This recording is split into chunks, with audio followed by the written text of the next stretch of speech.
As a youngin', do it all for the G. I'm holding conversations, tapping the mental. We tryna build like a king. Sit down with Gconnet, gotta think. While spitting the game with bees, I gotta shout out today.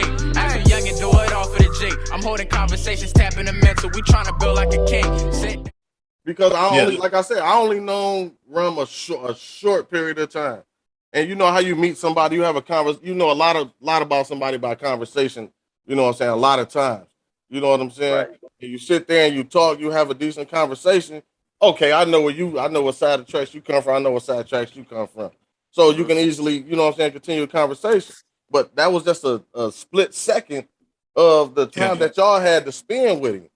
You know what I'm saying?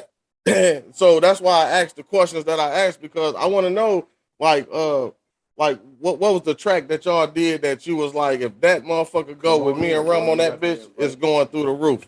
He maybe never put it out yet. You know what I'm saying? And what was how did y'all feel in the booth? You know what I'm saying, with Rum and the way he do work, you know what I'm saying, and shit like that. like how was that? Rum was always telling me shit like he'll say some shit like, Brian,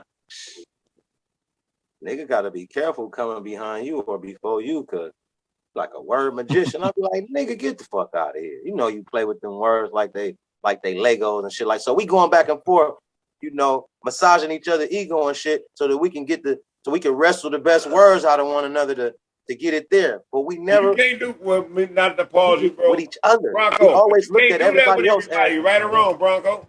No, you can't do that with anybody. Hell no. That's like Bruce. You sparring with Bruce Lee. If you ain't Ip Man or somebody that's equivalent with the Wing Chun and all that, you better sit your ass down and don't go in the dojo, because if a nigga hit you 2 good times, then you better sit down.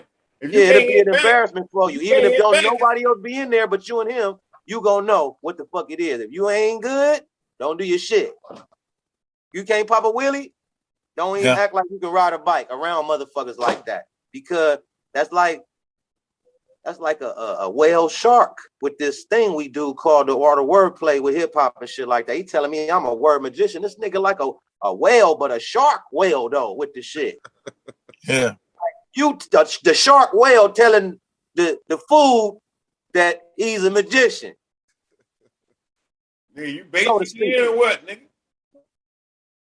But he taught me how to, you know, certain things about my fangs that I didn't know, is that I can eat like a shark too. So, you know, it was push-ups, and there was vocabulary calisthenics and isometrics with me and him. If I could say it like that, like an intelligent MC and a cold nigga. Vocabulary calisthenics and isometrics with me and Red Rum every time. For sure. And I appreciate having somebody that can go there with me and I can go there with them, because it ain't many motherfuckers that I can hold a candle to like that.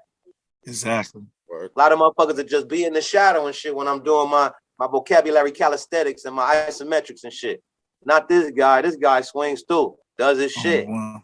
Swing back. Yeah, like a motherfucker. Create his own atom bombs and hydrogen bombs and shit on his own. He know how to split an atom on his own. I ain't just the only nigga in the room splitting atoms and shit. I like that. Hey, if you could just say one, and it's probably so much because y'all known him for so long. If y'all could say one thing that y'all can carry with y'all that he said, you know what I'm saying, that's like, nigga, for sure, like that's it right there. What would be that one thing? And like I said, I know it's many. You know what I'm saying? Just give me with like one if you can. Like a jewel that he dropped on you. He said. Rum, I'm gonna say this. Rum dropped so many jewels, man. I'm gonna tell you. I'm gonna say he dropped so many jewels, but I'm gonna tell you this was the coldest part. Rum was conscious, and so am I. So when we did music and we did conscious songs, we would play that shit back and play it for other people, and it would fuck their head up to hear the way we are talking. You know, Rum come from banging on wax from you know when that era was real, right?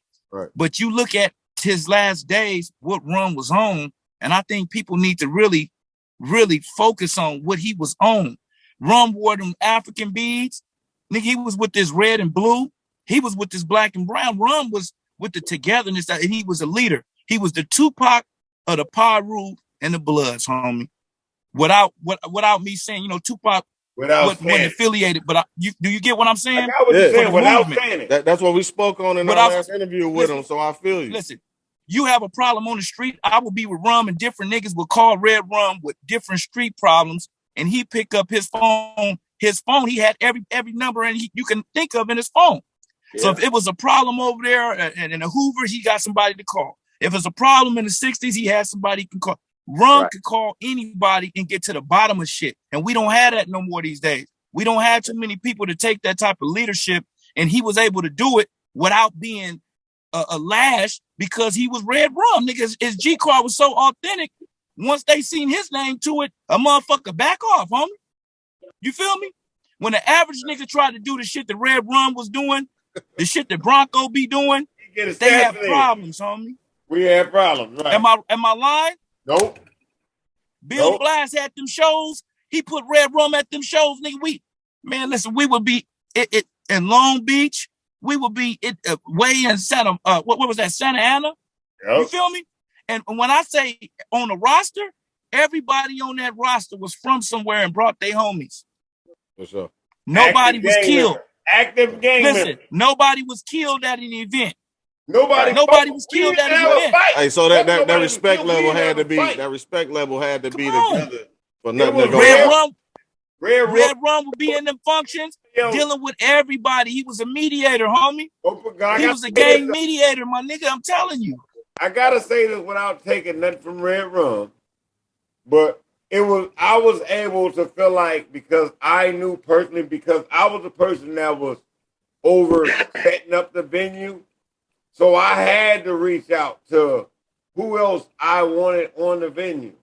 Yeah. If I knew Red Rum was gonna be on the venue, that solidified the blood card.